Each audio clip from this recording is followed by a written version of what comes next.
मैं राजीव कुमार, प्रवक्ता जीव विज्ञान, GRV इंटर कॉलेज राठ हमीरपुर। और प्यारे बच्चों, इस समय हम लोग पढ़ रहे हैं जीन प्रकटन का नियमन। और प्रकटन का अर्थ होता है अभिव्यक्ति। तो जीन प्रकटन या जीन की अभिव्यक्ति का नियम और जीन की अभिव्यक्ति के लिए सर्वप्रथम प्रोकैरियोटिक और यूकैरियोटिक कोशिकाओं में जैकब तथा मोनोड दोनों वैज्ञानिकों ने ई कोलाई जीवाणु पर, ई कोलाई मनुष्य की बड़ी आंत में पाया जाने वाला एक सहजीवी जीवाणु है, इस जीवाणु के DNA को निकाला। और निकालने के पश्चात इन्होंने एक मॉडल प्रस्तुत किया जिसे ओपेरॉन मॉडल या ओपेरॉन संकल्पना कहते हैं। इन्होंने बताया कि मनुष्य की बड़ी आंत में ई कोलाई जीवाणु आंत से ग्लूकोज को प्राप्त करके इसका उपयोग कर लेता है और ई कोलाई जीवाणु के DNA के अणु में लगभग 4700 न्यूक्लियोटाइड्स युग्मों का ऐसा खंड होता है जिनमें कई खंड ऐसे होते हैं जिनमें जीन उपस्थित होते हैं और कई खंड ऐसे होते हैं जिनमें जीन नहीं पाए जाते हैं, अर्थात जीन रहित खंड होते हैं। तो जो जीन रहित खंड है उसे इन्होंने नाम दिया लैक ओपेरॉन।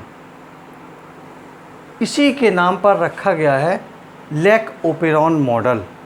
तो कभी कभी एग्जाम में क्वेश्चन पूछता है कि जीन अभिव्यक्ति या प्रकटन का नियम लिखिए, और कभी कभी क्वेश्चन आता है लैक ओपेरॉन मॉडल या लैक ओपेरॉन संकल्पना। तो लैक मीन्स कमी, अर्थात जिस DNA खंड में जीन अनुपस्थित होता है उसे उन्होंने नाम दिया लैक ओपेरॉन मॉडल या लैक खंड।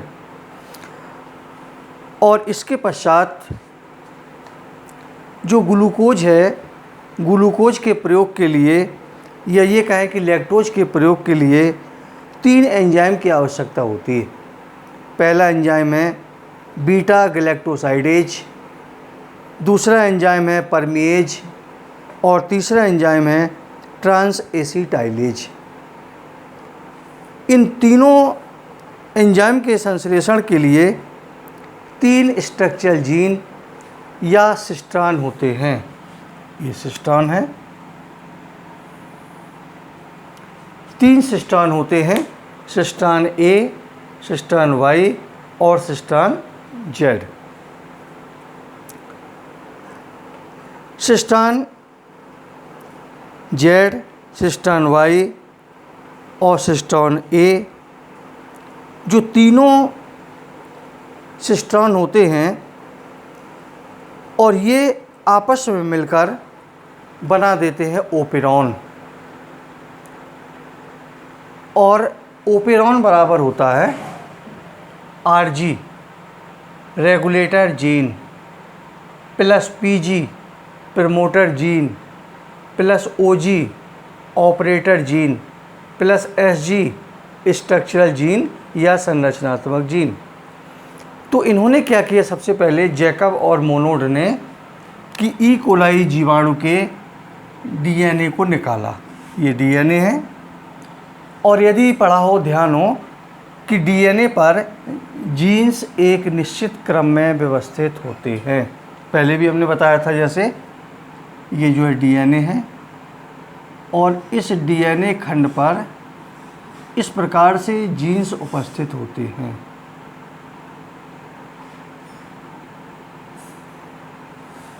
तो जिन स्थानों पर जीन्स पाए जाते हैं यह जीन्स सहित खंड, और ये इतना हिस्सा यहाँ से यहाँ तक का ये है जीन रहित खंड।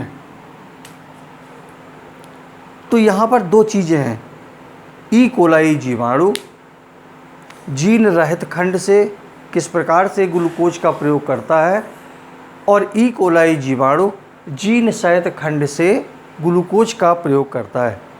इसके लिए इन्होंने देखा कि डीएनए को निकालने के पश्चात उसमें रेगुलेटर जीन और कंट्रोल साइट का तात्पर्य ये है कि जो प्रमोटर जीन है ये यहाँ से यहाँ के लिए ये कंट्रोल करता है इस प्रकार से।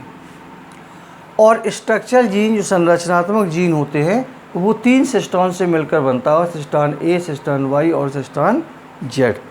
इन तीनों को मिलाकर कहा जाता है स्ट्रक्चरल जीन या संरचनात्मक जीन। अब यहाँ पर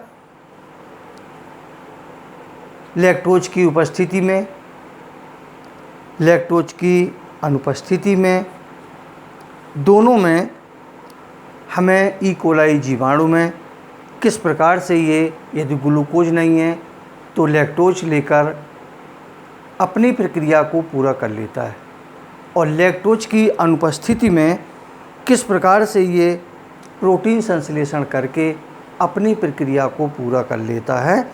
इसे कहा जाता है लैक ओपेरॉन मॉडल, जो कि जैकब और मोनोड ने दिया। इसके लिए इन्हें नोबेल पुरस्कार से सम्मानित किया गया। अर्थात कभी पूछेगा लैक ओपेरॉन, कभी पूछेगा जीन प्रेक्टन, कभी पूछेगा जैकब और मोनोड का मॉडल। तो ये है जो है जीन अभिव्यक्ति। अभी इस चैप्टर में हम लोगों को पढ़ना है डीएनए फिंगरप्रिंटिंग। एक हेडिंग और बची है तो उसको हम लोग जो है कल देख लेंगे। डीएनए फिंगरप्रिंटिंग अगली हेडिंग डाल दें। Thank you.